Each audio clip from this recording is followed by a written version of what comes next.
Welcome to Jammu Kashmir. ఈ వీడియోలో మనం మన తెలుగు స్టేట్స్ నుంచి జమ్మూ కాశ్మీర్ కి ఎంత ఈజీగా మనం ప్లాన్ చేసుకోవచ్చో బై ట్రైన్ లో with very very low budget లో ఈ వీడియోలో కంప్లీట్ డీటెయిల్స్ మీకు ఇస్తాను. సో ఫుల్ వీడియో చూడండి. ఒకవేళ మీరు ఫుల్ వీడియో చూడలేకపోతే ఈ ట్రైలర్ అనేది చూడండి.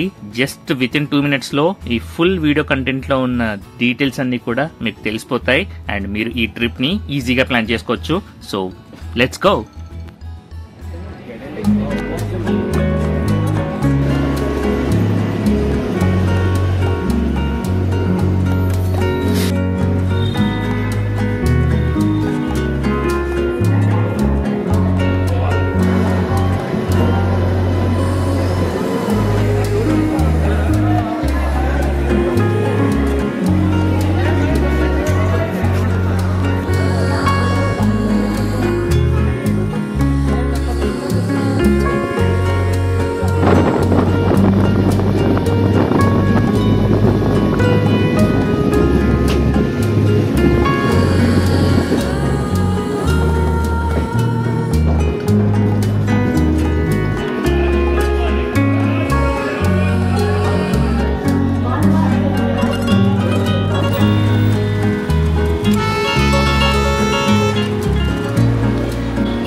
Stay here today and go tomorrow to Srinagar.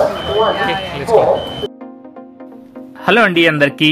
మనం ఈ వీడియోలో మన హైదరాబాద్ నుంచి జమ్మూ కాశ్మీర్ వరకు and especially Katra Vaishno Devi Mata temple వరకు కూడా చాలా ఈజీగా తక్కువ బడ్జెట్ లో ఎలా ట్రావెల్ చేయాలో ఫుల్ డీటెయిల్స్ ఈ వీడియోలో డిస్కస్ చేద్దాం. అండ్ ప్రతి దానికి అయ్యే ఖర్చుని కూడా నేను ఇక్కడ కంప్లీట్ డీటెయిల్స్ తో పాటు ఇస్తూ ఉంటాను. అండ్ మీకు బెస్ట్ వేస్ ఆఫ్ ట్రావెల్ ఏంటి అండ్ మీకు ఎంత టైం పడుతుంది, ఇలాంటి చాలా విషయాలు అన్ని కూడా ఈ వీడియోలో డిస్కస్ చేద్దాం. మీరు ఈ వీడియోని ఇప్పటిదాకా చూసారంటే ఖచ్చితంగా ఏదో ఒక కంటెంట్ మీకు నచ్చే ఉంటుంది. ఫస్ట్ ఈ వీడియోకి ఒక లైక్ చేసి మన ఛానల్ ని సబ్స్క్రైబ్ చేసుకుని ఈ వీడియోని కంటిన్యూ చేయండి. మీరు మన హైదరాబాద్ నుంచి స్టార్ట్ అవుతుంటే మాత్రం ట్రైన్ నంబర్ 12721 దక్షిణ్ ఎక్స్ప్రెస్ ని మాత్రమే బుక్ చేసుకోవడానికి ట్రై చేయండి. ఈ ట్రైన్ వచ్చేసి నైట్ 11 o'clock కి నాంపల్లి నుంచి స్టార్ట్ అవుతుంది. సికింద్రాబాద్ కి అరౌండ్ 11:30 చేరుకుంటుంది. అండ్ దాని తర్వాత ఇది కాజీపేట్, మంచిర్యాల్, బల్లార్ష మీదుగా మనకి న్యూఢిల్లీ చేరుకుంటుంది మార్నింగ్ 4 o'clock కి. మార్నింగ్ 4 o'clock అనేది దాని నెక్స్ట్ డే అండి. అదే డే ఎక్స్పెక్ట్ చేయకండి, ఎందుకంటే టోటల్ జర్నీ వచ్చేసి ఢిల్లీకి అరౌండ్ 28 hours అనేది తీసుకుంటుంది ఈ ట్రైన్. బట్ మీకేంటంటే మాక్సిమం జర్నీ నైట్ టైం ఉండడం వల్ల మీకు ఆ 28 hours అనేది తెలీదు. అందుకే ఈ ట్రైన్ వచ్చేసి బెస్ట్ అనేది నేను చెప్తాను. కేవలం ఇది మాత్రమే కాకుండా మళ్ళీ మనం ఢిల్లీలో దిగిన తర్వాత వెంటనే ఇమీడియట్ మనకి connecting train to Jammu Kashmir కి, అదే మన కాట్రా వైష్ణోదేవి టెంపుల్ వరకు కూడా ఉంటుంది మార్నింగ్ 5:40 AM కి. సో ఆ ట్రైన్ ని మనం క్యాచ్ చేయాలంటే ఈ ట్రైన్ వచ్చేసి బెస్ట్ అని చెప్తాను. సో మనకి ఎక్కువ వెయిటింగ్ టైం ఉండదు అండ్ మనం మార్నింగ్ అక్కడ ఢిల్లీలో దిగిన తర్వాత హ్యాపీగా ఫ్రెష్ అయిపోయి జమ్మూ తవికి, అదే మన కాట్రా వైష్ణోదేవి టెంపుల్ కి నెక్స్ట్ ట్రైన్ క్యాచ్ చేయొచ్చు. మన ట్రైన్ చూడండి ఎంత లాంగ్ ఉందో. అక్కడెక్కడో ఆ చివరి నుంచి ఇక్కడెక్కడో ఈ చివరి వరకు అప్రాక్సిమేట్లీ ఒక 1 కిలోమీటర్ అయితే ఉండే ఉంటుందండి. నైట్ అలా 11:30కి మనం అలా పడుకొని ట్రైన్ ఎక్కేసామంటే మార్నింగ్ 9:30కి లేచామంటే నాగ్పూర్లో ఉంటాము. సో ఇంకా నాగ్పూర్లో లైట్గా ఇంకా బ్రేక్ఫాస్ట్ చేసి మనం మన నెక్స్ట్ ఈ జర్నీని కంటిన్యూ చేస్తూ ఉందాం. నేను ఈ ట్రిప్ని ఒక ట్రావెలర్గా చేస్తున్నాను, ఒక టూరిస్ట్గా మాత్రం అసలు కాదు. సో ఒక ట్రావెలర్ అంటే ఎలాంటి ఇబ్బందులైనా పడుకుంటూ వాడు వెళ్ళే డెస్టినేషన్కి వెళ్తూనే ఉంటాడు ఎక్కడ ఆగకుండా. సో అలాంటి ట్రావెలింగ్ అనేది నేను ఇక్కడ చేయబోతున్నాను.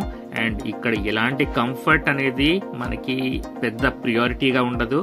సో అందుకే అలాంటివి ఏమైనా మీ మైండ్లో ఉంటే కంఫర్ట్ రిలేటెడ్ థింగ్స్ నేను కొంచెం వాటి గురించి తక్కువగా చెప్పుకుంటాను ఈ వీడియోస్లో. అండ్ నేను వచ్చేసి కంప్లీట్ లో బడ్జెట్లో మాత్రమే నా ట్రిప్ అనేది ప్లాన్ చేసుకుంటూ ఉంటాను ఎప్పుడు కూడా. ఎందుకంటే I save money to travel more. అంటే నేను తక్కువ బడ్జెట్లో చేసేదంతా కూడా నా నెక్స్ట్ వెళ్ళబోయే ట్రిప్స్కి ఆ ఖర్చు పెట్టుకోవడానికి ఇలా సేవ్ చేసుకుంటూ వెళ్తానన్నమాట. సో మీరు మీ ట్రావెలింగ్ అనేది ఎప్పుడైతే ప్లాన్ చేస్తున్నారో 2 థింగ్స్ అనేది చూసుకోవాలి. మీకు అవైలబుల్ ఉన్న టైం ఎంత, అండ్ మీరు ట్రావెల్ చేయగలుగుతారా, అండ్ మీ బడ్జెట్ ఎంత. దాన్ని బట్టి మీ ట్రిప్ అనేది ప్లాన్ చేసుకోవచ్చు. ఎందుకంటే మీరు తక్కువ టైంలో ఫినిష్ అయిపోవాలనుకుంటే ఖచ్చితంగా మీరు బై ఎయిర్ వెళ్లాల్సి ఉంటుంది. సో మీరు హైదరాబాద్ నుంచి అప్రాక్సిమేట్లీ శ్రీనగర్ వరకు వెళ్ళాలంటే it will cost you around maybe ఒక 13,000 అంటే 13,000 వరకు అవుతుంది. కానీ మీరు బై ట్రైన్ వెళ్తే అరౌండ్ 1,500 నుంచి 2,000 లోపే వన్ వేలో మీరు మన హైదరాబాద్ నుంచి కాట్రా వరకు కూడా వెళ్ళొచ్చు. మన జమ్మూ కాశ్మీర్ అనేది నెక్స్ట్ అక్కడ నుంచి ఎక్స్ప్లోర్ చేయాలంటే ఎలాగో మనం రాను తెలుసుకుందాం. వాటి ఖర్చులు ఏంటో కూడా ఇన్ డీటెయిల్స్ మీకు చెప్తూ ఉంటాను.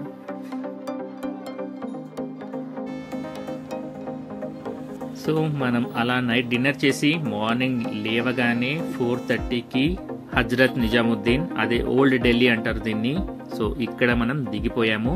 సో ఇక్కడ నుంచి మనకి నెక్స్ట్ ట్రైన్ అనేది క్యాచ్ చేయాల్సి ఉంటుంది. మన ట్రైన్ వచ్చేసి అప్రాక్సిమేట్లీ ఒక 1 అవర్ డిలేగా వచ్చింది ఇక్కడికి. అయినా పర్లేదు, ఎందుకంటే మన నెక్స్ట్ ట్రైన్ ఏదైతే ఉందో మనకి అప్రాక్సిమేట్లీ ఒక 2.5 అవర్స్ గ్యాప్ ఉంది కనుక ఈ ట్రైన్ కొంచెం డిలే అయితే మనకి పర్లేదు. ఆ ట్రైన్ కూడా మనం క్యాచ్ చేయొచ్చు ఈజీగాని. సో మనం వెళ్ళే డెస్టినేషన్ తెలుసు కదా. సో ఢిల్లీ నుంచి మనం జమ్మూ కాశ్మీర్ కాట్రా వైష్ణోదేవి టెంపుల్ వరకు వెళ్ళాలంటే నెక్స్ట్ ట్రైన్ వచ్చేసి 12473 సర్వోదయ ఎక్స్ప్రెస్. అది వచ్చేసి మార్నింగ్ 5:40 AM ఉంటుంది. బట్ ఒక హాఫ్ అన్ అవర్ నుంచి 1 అవర్ వరకు డిలే ఎక్స్పెక్ట్ చేయండి ఆ ట్రైన్కి కూడా. సో అప్రాక్సిమేట్లీ ఒక 6-6:30 మధ్యలో వచ్చేసి ఆ ట్రైన్ వస్తుందని ఎక్స్పెక్ట్ చేయండి. ఇక్కడ మీరు ఢిల్లీలో దిగినప్పటి నుంచి కూడా ఎయిర్ క్వాలిటీ కొంచెం తగ్గుతుంది, చలి మాత్రం బీభత్సంగా పెరిగిపోతుంది. ఈ హజ్రత్ నిజాముద్దీన్ రైల్వే స్టేషన్ వచ్చేసి మన న్యూఢిల్లీ రైల్వే స్టేషన్ కి అప్రాక్సిమేట్లీ ఒక 15 కిలోమీటర్స్ డిస్టెన్స్ లో ఉంటుంది. అండ్ మనకి జర్నీ టైం కూడా అంతే పడుతుంది అనుకోండి. నా వెనకాల టైం చూస్తున్నారు కదా, ఇప్పుడు మార్నింగ్ 4:30 అవుతుంది. అండ్ మన ట్రైన్ యాక్చువల్ టైమింగ్ అయితే 5:40కి ఉంది. బట్ కొద్దిగా డిలే నడుస్తుంది ఈ ట్రైన్. జమ్మూ కాశ్మీర్కి ఏ సీజన్లో వెళ్తున్నారో ఆ సీజన్కి తగ్గట్టు కూడా మీరు క్లాతింగ్ అనేది క్యారీ చేయాల్సి ఉంటుంది. అండ్ మీరు ఎస్పెషల్లీ ఈ వింటర్ సీజన్లో మాత్రం ఇక్కడికి రావాలనుకుంటే ఫుల్గా కవర్ అయ్యేటటువంటి మంచి jackets and sweaters and monkey caps, అలాగే హ్యాండ్ గ్లౌజులు కూడా ఖచ్చితంగా తెచ్చుకోండి. అండ్ ఎస్పెషల్లీ షూస్లో రండి, దాని తగ్గట్టుగా సాక్స్ కూడా మంచిగా ప్రిపేర్ చేసుకుని రండి. ఇక ఆల్రెడీ ఇక్కడ టెంపరేచర్ అయితే అరౌండ్ 4 degrees సెంటిగ్రేడ్కి పడిపోయింది. ఢిల్లీలో వచ్చేసి ఆ రేంజ్లో అయితే నిజంగా తట్టుకోలేకపోయాను. సో నేను ఇంకా ఇంకొక మెయిన్ జాకెట్ తీసుకొని వేసుకోవాల్సి వచ్చింది, లేకపోతే ఆ చలికి తట్టుకునేలాగా లేదనమాట. సో ఇంకా మనం ట్రైన్ గురించి అయితే వెయిట్ చేస్తున్నాము. టైం వచ్చేసి అప్రాక్సిమేట్లీ 6 AM అవుతుంది. మన ట్రైన్ అనౌన్స్మెంట్ కూడా వచ్చింది, నెక్స్ట్ ఒక 15 minutesలో మన ట్రైన్ కూడా వస్తుంది. ఇక అలా చూస్తూ ఉండగానే మన ట్రైన్ కూడా వచ్చేసింది, 12473 సర్వోదయ ఎక్స్ప్రెస్. ఈ ట్రైన్ యాక్చువల్ టైం అయితే మార్నింగ్ 5:40 AM ఉంటుంది. కానీ ఈ ట్రైన్ వచ్చేసి వేరే ఒక లొకేషన్ నుంచి రావడం వల్ల అప్పుడప్పుడు మేబీను అరౌండ్ 30 నుంచి 1 అవర్ డిలే అయితే నడుస్తుంది. ఈ రోజు కూడా ఒక 30 minutes డిలేగా ఎగ్జాక్ట్లీ 6:13 AM వచ్చింది. ఈ ట్రైన్ నెంబర్ చూసారు కదా, 12473. ఈ ట్రైన్ని మీరు ముందే బుక్ చేసుకోండి. ఢిల్లీ నుంచి కాత్రా వైష్ణోదేవి టెంపుల్ వరకు కూడా మీకు అప్రాక్సిమేట్లీ 500 రూపీస్లో స్లీపర్లో వెళ్ళిపోవచ్చు ఈజీగానే. సో ఢిల్లీ నుంచి జమ్మూ వరకు అప్రాక్సిమేట్లీ 9 అవర్స్ జర్నీ టైం ఉంటుంది. ఈ 9 అవర్స్ని కూడా ఈ ట్రైన్ అప్పుడప్పుడు కొద్దిగా డిలే అవుతుంది కనుక అరౌండ్ 10 అవర్స్ అనేది మీరు రఫ్ ఫిగర్గా పెట్టేసుకోండి. మార్నింగ్ అప్రాక్సిమేట్లీ 6 AM ఈ ట్రైన్ స్టార్ట్ అయిపోతాయి. ఇక్కడ నుంచి మనం 3 o'clock ఇన్ ద ఆఫ్టర్నూన్ వచ్చేసి మనం జమ్మూ తావిలో దిగిపోవచ్చు. కానీ వైష్ణోదేవి టెంపుల్ వచ్చేసి ఇంకొక 2.5 hours ఎక్స్ట్రా టైం పడుతుంది. సో మీరు అప్రాక్సిమేట్లీ 6 PM అంటే ఇంకా ఎగ్జాక్ట్లీ 12 అవర్స్ అనేది కాత్రా వైష్ణోదేవి టెంపుల్ వరకు కూడా టైం తీసుకుంటుంది. సో మొత్తానికి 6:26కి మన ట్రైన్ అయితే స్టార్ట్ అయిపోయింది హజ్రత్ నిజాముద్దీన్ నుంచి.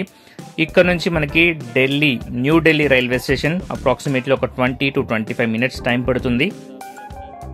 సేమ్ మన నాంపల్లి టు సికింద్రాబాద్ లేకుంటే కాచిగూడ టు సికింద్రాబాద్ ఎలా ఉంటుందో ఇది కూడా అలాగే అనుకోండి. ఓల్డ్ ఢిల్లీ అండ్ న్యూ ఢిల్లీకి డిఫరెంట్ రైల్వే స్టేషన్స్. బట్ కొన్ని ట్రైన్స్ వచ్చేసి 2 స్టేషన్స్ని కవర్ చేసుకుంటూ వెళ్తాయి. ఈ ట్రైన్ కూడా అంతే. ఇది హజ్రత్ నిజాముద్దీన్ నుంచి స్టార్ట్ అయిపోయి నెక్స్ట్ న్యూ ఢిల్లీలో వచ్చేస్తాం. ఇంకా న్యూ ఢిల్లీ రైల్వే స్టేషన్ కూడా వచ్చాము. ఈ స్టేషన్ కూడా అంతంత మాత్రంగానే ఉంది. అండ్ మన రెగ్యులర్ రైల్వే స్టేషన్ లాగానే మన సికింద్రాబాద్ కన్నా అంత గొప్పగా అయితే ఏం లేదండి. ఇంకా మీలో ఎంతమంది మన చెర్లపల్లి రైల్వే స్టేషన్ని ఆల్రెడీ చూశారు, లేకపోతే ఆ రైల్వే స్టేషన్ గుండా ప్రయాణించారు? చెప్పండి మీకు ఆ రైల్వే స్టేషన్ ఎలా అనిపించిందో. మన చెర్లపల్లి రైల్వే స్టేషన్ యొక్క కరెంట్ ఆర్కిటెక్చర్ కానీ ఫెసిలిటీస్ కానీ మీకు కనుక నచ్చాయా లేదా అనేది మన వీడియో కమెంట్లో యాడ్ చేయండి. ఇక మన ట్రైన్ అయితే స్టార్ట్ అయిపోయింది న్యూ ఢిల్లీ రైల్వే స్టేషన్ నుంచి. సో టైం వచ్చేసి అప్రాక్సిమేట్లీ 7:05 అలా అవుతుంది.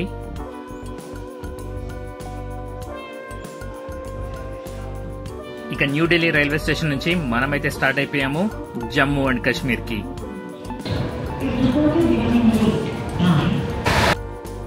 అలా స్టార్ట్ అయ్యామో లేదు, ఇలా ఎవరో చైన్ లాగేశారు. సో ఆల్మోస్ట్ ఇంకా స్టేషన్ ఎండ్లో మనకి ట్రైన్ అయితే హాల్ట్ చేయడం జరిగింది ఒక 2 minutes.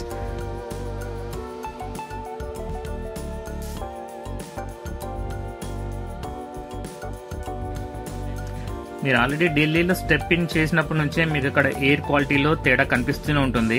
సో కొద్దిగా కఫ్ అనేది కూడా స్టార్ట్ అయిపోతుంది కొందరికైతే. అండ్ మీరు ఒకవేళ సెన్సిటివ్గా ఉంటే ఏదైనా డస్ట్ ఎలర్జీ అలా అయితే మాత్రం ఇంకొంచెం ప్రాబ్లమే అవుతుంది మీకు. I'm very sorry to say this, but Delhi మాత్రం నిజంగా చాలా పొల్యూట్ అయిపోయింది. అండ్ ఎందుకంటే చుట్టూ ఉండేటువంటి ఇండస్ట్రియలైజేషన్ వల్ల సిటీ మొత్తం కూడా ఈ వింటర్ సీజన్లో ఎయిర్ డెన్సిటీ పెరిగిపోయి ఆ పొల్యూషన్ ఎక్కడికి పోలేక సిటీని మొత్తం చుట్టేసుకుంటుంది. అండ్ దాంతో ఇక్కడ ఉండే ప్రజలు మాత్రం చాలా ఇబ్బంది పడతారు. విజిబిలిటీ కూడా అస్సలు ఉండదు.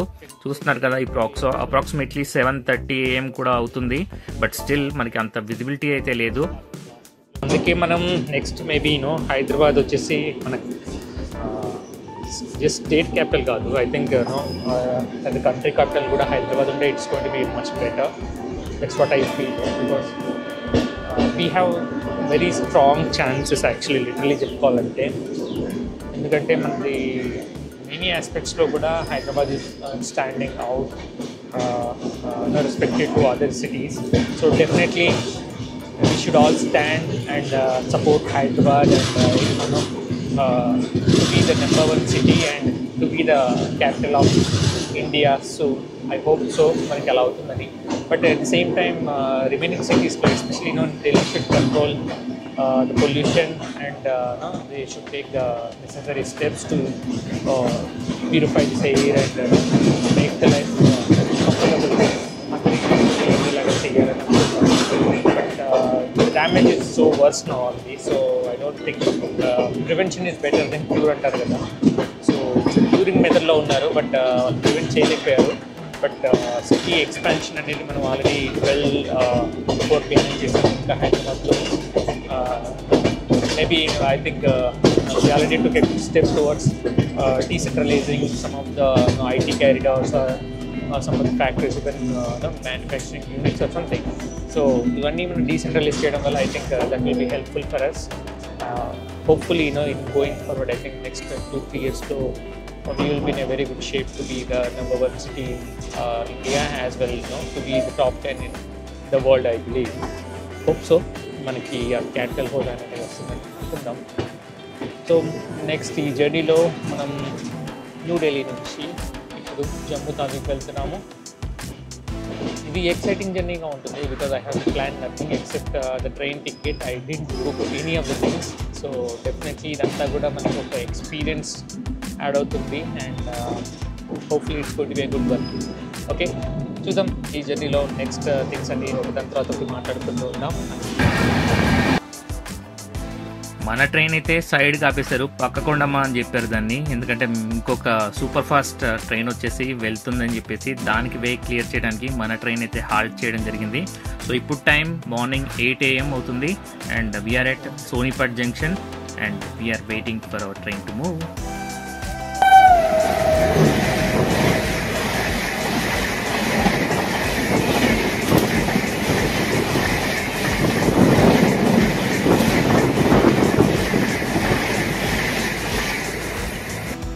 సో ఆ ట్రైన్ నన్ను క్రాస్ చేసి వెళ్ళడానికి ఎగ్జాక్ట్లీ 15 seconds టైం పట్టింది. చూద్దాం మీలో ఎవరైనా ఆ ట్రైన్ స్పీడ్ ఎంతో గెస్ చేసి మన వీడియో కామెంట్లో యాడ్ చేస్తారో. సో మీకు ఏదైనా గెస్ ఉంటే మన వీడియో కామెంట్లో యాడ్ చేయండి. ఇక మెయిన్ టాపిక్ మాట్లాడుకుందాం, ఇప్పటి వరకు ఖర్చు ఎంత అయిందని. సో మనం హైదరాబాద్లో మన ఇంటి దగ్గర నుంచి సికింద్రాబాద్ రావడానికి 100 రూపీస్, సికింద్రాబాద్ నుంచి ఢిల్లీ వరకు రావడానికి 700 రూపీస్ అండ్ ఢిల్లీ నుంచి ఇప్పుడు కాట్రా వరకు కూడా 500 రూపీస్ అండ్ మధ్యలో ఫుడ్ అండ్ బెవరేజెస్కి ఒక 300 రూపీస్. సో టోటల్గా వచ్చేసి 700 ప్లస్ 500 ప్లస్ 300 ప్లస్ 100. సో టోటల్గా 1600 అనేది ఇప్పటి వరకు మనం ఖర్చు చేసాము. ఇక్కడ మనం హైదరాబాద్ నుంచి జమ్మూలో ఉన్నటువంటి కాట్రా వరకు వెళ్ళడానికి కూడా. సో ఇది చెప్పాలంటే చాలా డీసెంట్ బడ్జెట్ అనమాట. సో ఇంతకన్నా తక్కువలో కూడా మీరు వెళ్ళాలనుకుంటే వెళ్ళొచ్చు, కానీ అంత సజెస్ట్ అయితే చేయను. Welcome to Jammu and Kashmir. మొత్తానికి మనం జమ్మూ అండ్ కాశ్మీర్లో అడుగు పెట్టేశాము. ఇక మన మొబైల్ నెట్వర్క్ ఆల్రెడీ కట్ అయిపోయింది. సో పతాన్కోట్ దాటేసిన తర్వాత మీరు కనుక ప్రీపెయిడ్ నెట్వర్క్ క్యారీ చేస్తే ఆ ప్రీపెయిడ్ మొబైల్స్ యొక్క నెట్వర్క్ ఇక్కడ పనిచేయదు. ఓన్లీ పోస్ట్ పెయిడ్ నెట్వర్క్ మాత్రమే పనిచేస్తుంది. అండ్ మీకు ఒకవేళ టూరిస్ట్ సిమ్ కావాలనుకుంటే మీరు స్టేషన్లో దిగిన తర్వాత ఒక టూరిస్ట్ సిమ్ కార్డ్ అరౌండ్ ఒక 250 నుంచి 400 మధ్యలో మీకు దొరికిపోతుంది అండ్ వితిన్ 10 to 15 minutesలో యాక్టివేషన్ కూడా అయిపోతుంది.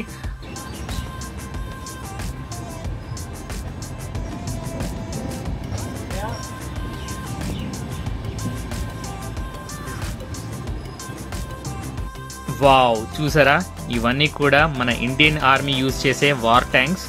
ఈ వార్ ట్యాంక్స్కి మన హైదరాబాద్కి కొద్దిగా లింక్ ఉంది. ఏంటో చెప్పగలరా? Guess your correct. మన సంగారెడ్డిలో ఇప్పుడు BMP వార్ ట్యాంక్స్ అనేది మ్యానుఫ్యాక్చరింగ్ కూడా జరుగుతుంది. అండ్ రీసెంట్గా చూసినట్లయితే కొన్ని యాంఫిబియస్ వార్ ట్యాంక్స్ అంటే నీళ్ళలో కూడా తేలిపోతూ ఉంటాయి. సో ఏదైనా రివర్ కూడా క్రాస్ చేసి మనం అవతల ఉండే శత్రు సేనల్ని మట్టు కరిపించాలంటే అలా కూడా ఈ వార్ ట్యాంక్స్ వెళ్ళిపోతూ ఉంటాయి అన్నమాట. సో ఆ టెక్నాలజీ మనకి రష్యా నుంచి అడాప్ట్ చేసుకున్న టెక్నాలజీతో ఇప్పుడు మన సంగారెడ్డిలో BMP వార్ ట్యాంక్స్ మ్యానుఫ్యాక్చరింగ్ జరుగుతుంది. And we are happy that we are contributing even for the safety of our Indian borders. ఇక్కడ ఉన్న ట్యాంకర్స్ ఇవన్నీ చూస్తుంటే అయితే నేను నా కాలేజ్ అయిపోయిన తర్వాత ఎయిర్ ఫోర్స్ గురించి ట్రయల్ చేసిన డేస్ గుర్తొస్తున్నాయి. సో అప్పుడు నిజంగా చాలానే ట్రై చేశాం, బట్ ఎందుకో వర్కౌట్ అవ్వలేదు. ఇంకా really big salute to our Indian army, navy and air force for protecting us 24/7.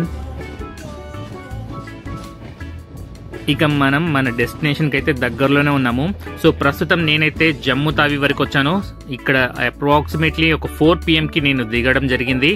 ఇదే ట్రైన్ కాత్రా వరకు కూడా వెళ్తుంది. సో వైష్ణోదేవి టెంపుల్ కి వెళ్ళాలనుకుంటే అదే లాస్ట్ స్టాప్. ఇంకా సో కాత్రాకి అప్రాక్సిమేట్లీ 6 o'clock కి మనకి ఈ ట్రైన్ చేరుకుంటుంది. కాత్రా వైష్ణోదేవి మాత యొక్క యాత్రని ఎలా చేయాలి అండ్ ఎలా రిజిస్ట్రేషన్ చేసుకోవాలి, ఎక్కడుండాలి అండ్ మిగతా అన్ని డీటెయిల్స్ కూడా మనం నెక్స్ట్ వీడియోలో మాట్లాడుకుందాం. ఈ వీడియోలో ఇంతవరకు నాతో ట్రావెల్ చేసినందుకు చాలా చాలా థ్యాంక్ యూ. ఈ వీడియోకి ఒక లైక్ చేసి మన ఛానల్ ని సబ్స్క్రైబ్ చేసుకోండి. ఇక్కడ ఉండే ప్లేలిస్ట్ ని ఫుల్ గా చూసేయండి.